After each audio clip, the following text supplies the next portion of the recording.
Good morning. I'd like to begin this morning by reading to you from the book of Job.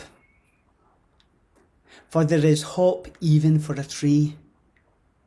If it is cut down, that it will sprout again, that its shoots will not cease.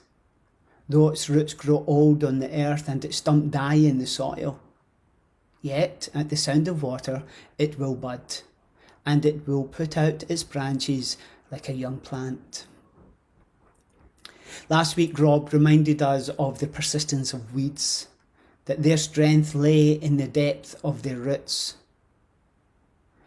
that they are able to thrive not because of their floral beauty, but because of their ability to dig deep.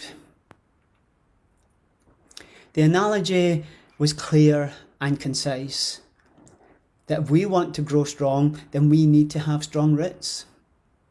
Jesus is always teaching us the importance of having a strong foundation. He tells us to build our lives on the rock. He urges us to remain in Him. He implores us to prioritise the Word of God. He teaches us that to grow strong, we must learn to love God from our hearts and demonstrate real love to our neighbours. Jesus wants us to live well and grow strong. Of course, Jesus doesn't just teach us how to live well, He also teaches us how to die well.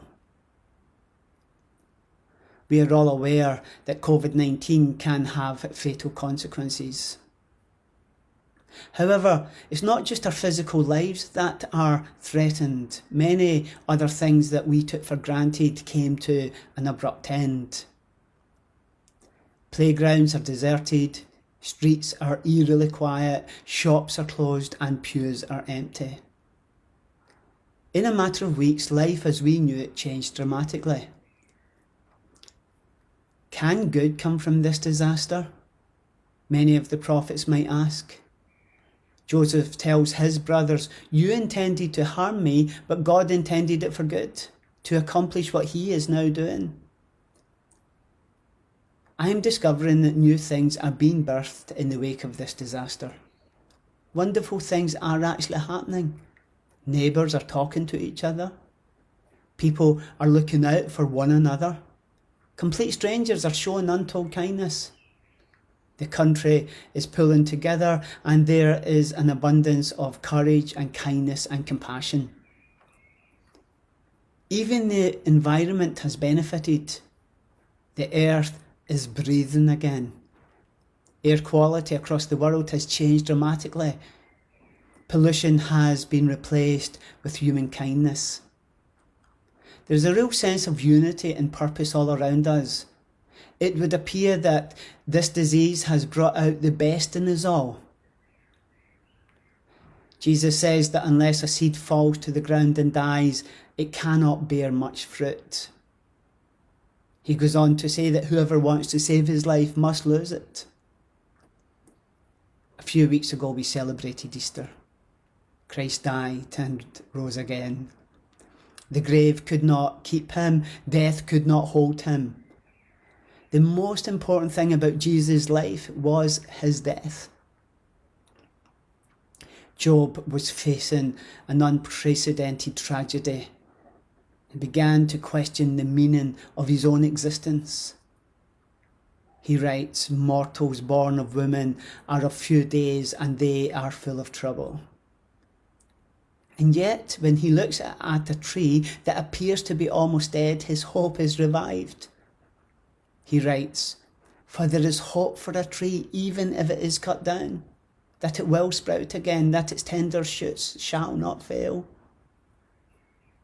But then he goes on and he asks about mankind. What if a man dies? Shall he live again? Jesus comes bounding into the conversation with a resounding, "Yes, I am the resurrection and the life, and he who comes to me, even though he dies, yet shall he live." What the Bible is saying is that we will never be able to embrace the new unless we are willing to let go of the old. After all, no one puts new wine into old wineskins. Sometimes we have to deconstruct before we can reconstruct. Life is hard. Change is complex. But let's look beyond the pain.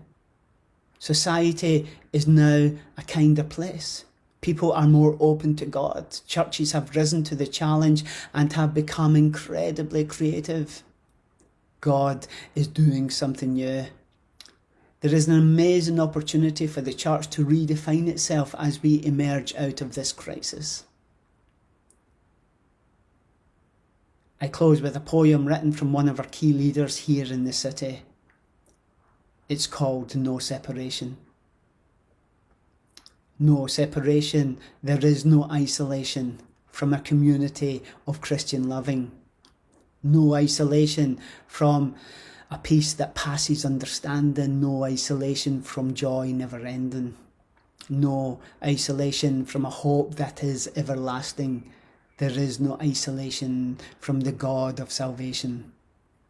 He hasn't abandoned our world, our nation. God is not on lockdown or social distancing. His kingdom is mercifully advancing. I'm fully aware how tough these days are and how nervous this is making us all feel. But I turn my attention to scriptures, and Paul writes, "For we know that those who love God, all things work together for the good of those who are called according to his purpose." So as we close today, let's turn our hope towards heaven. Let's bring our concerns to God.